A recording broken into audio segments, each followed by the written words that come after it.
Location, the lab. Quentin only has 24 hours to sell his car. Is that even possible? He goes to Carvana.com. What is this, a movie trailer? He ignores the doubters, enters his license plate. Wow, that's a great offer. The car is sold, but will Carvana pick it up in time for... They'll literally pick it up tomorrow morning. Done with the dramatics? Car selling in record time. Save your time. Go to Carvana.com and sell your car today. Pickup fees may apply. In golf, precision is everything, on and off the course. PGA of America chose advanced 5G solutions from T-Mobile for Business for smooth operations and seamless transactions. Together, we enhance ticketing and concessions for better fan experiences from gate to green. This is pro-level efficiency. This is PGA of America with T-Mobile for Business.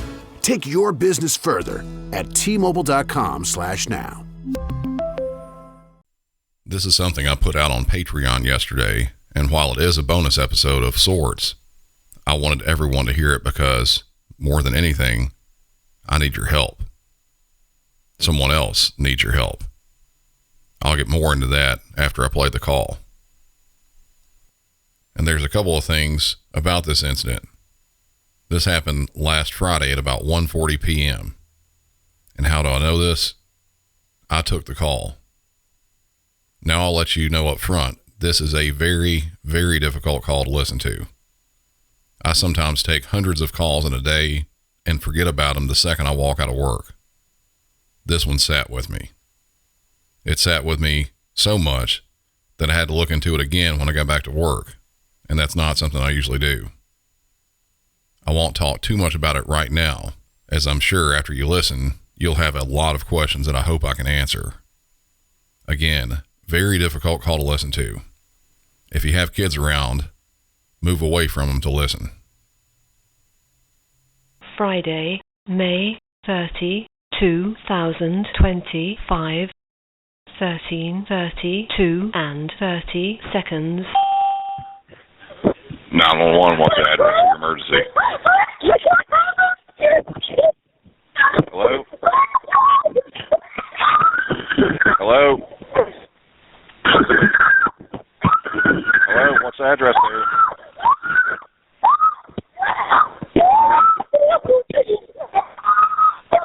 What's the address there?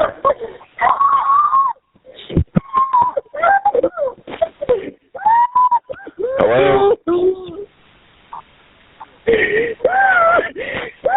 Tell me what the address is there.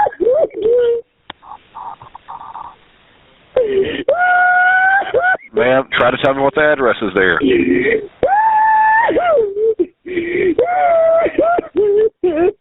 Ma'am, I want to send you some help, but you have to tell me where you're at.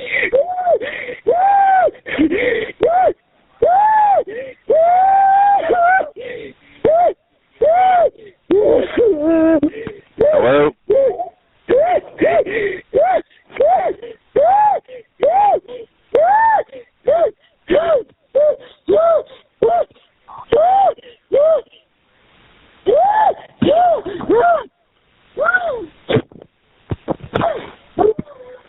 Hello?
I'll play with me.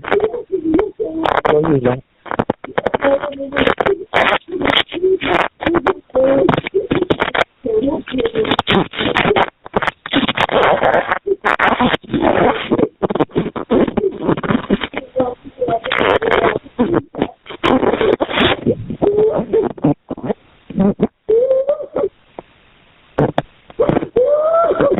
Hello?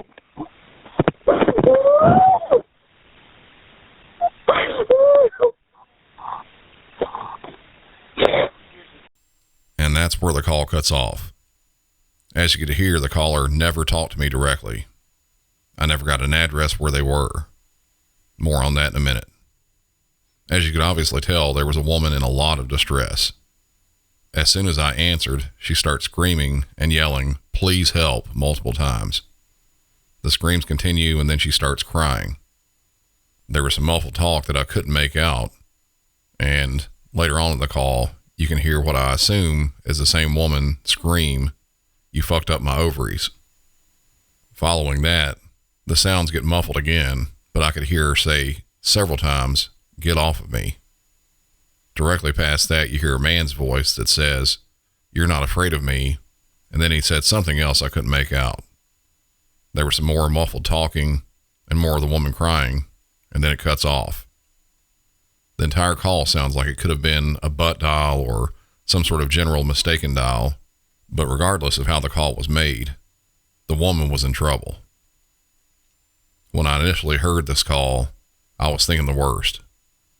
This woman was getting attacked or sexually assaulted or worse. Normally when I get an open line like this, I'll still be able to send someone to see what's happening. I was able to this time, but there were some big problems. Very big.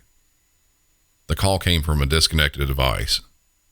If you've been a listener to the show for a very long time, I'm sure you've heard me talk about how disconnected phones can still dial 911, even the very old ones. But being they're disconnected, we can't call them back. Once the call disconnects, it's over. Probably the biggest issue is the location. I tried multiple times to get someone to tell me an address or just simply get someone to talk to me on the phone, all while I was trying to listen and figure out what was going on. No location was given. With it being a cell phone, we should be able to get a location from it.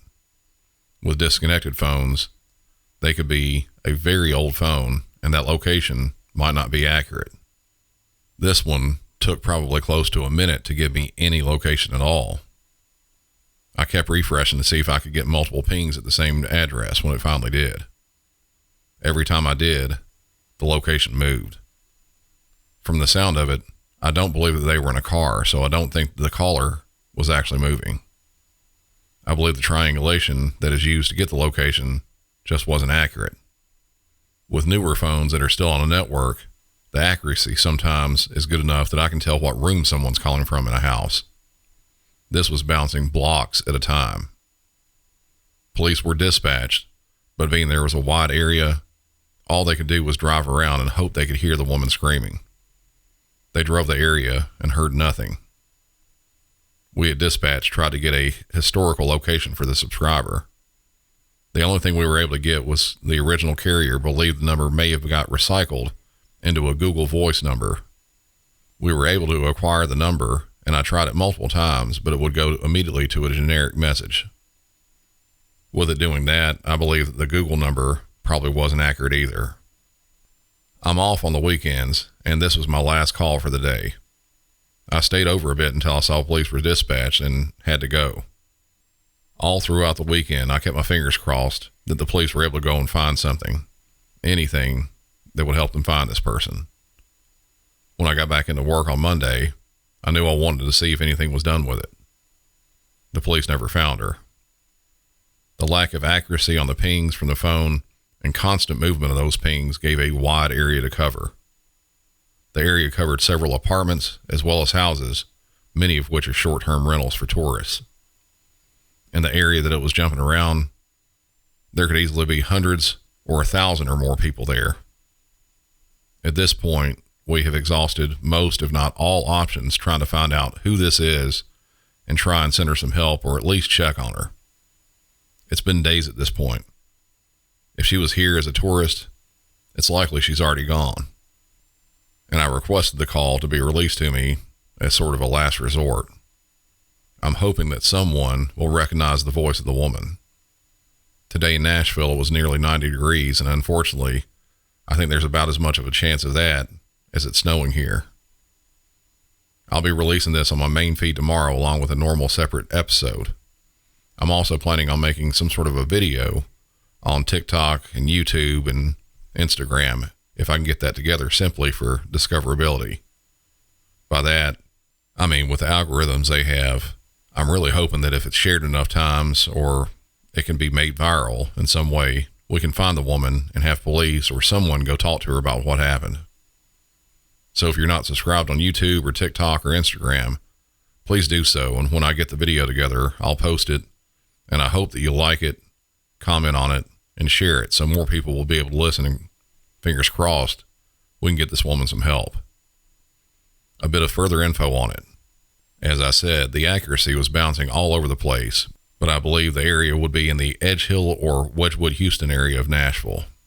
To be more specific, the first location I got was on Wedgwood or around Wedgwood Avenue, just east of 12th Avenue South.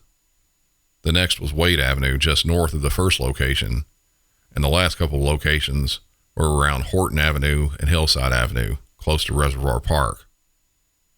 Those are all in the Edge Hill area, but with the inaccurate readings, this person could have easily been on the other side of Interstate 65 in the Wedgwood, Houston area. Just today on my lunch break, with this area being sort of close to my work, I went and drove the area. I've driven past that area nearly every day for a quarter of a century, but I wanted to put more focused eyes on the area. The last location that I got was a vacant lot where they're about to build more apartments. That lot is right next to a large apartment complex that probably has 100 or more units.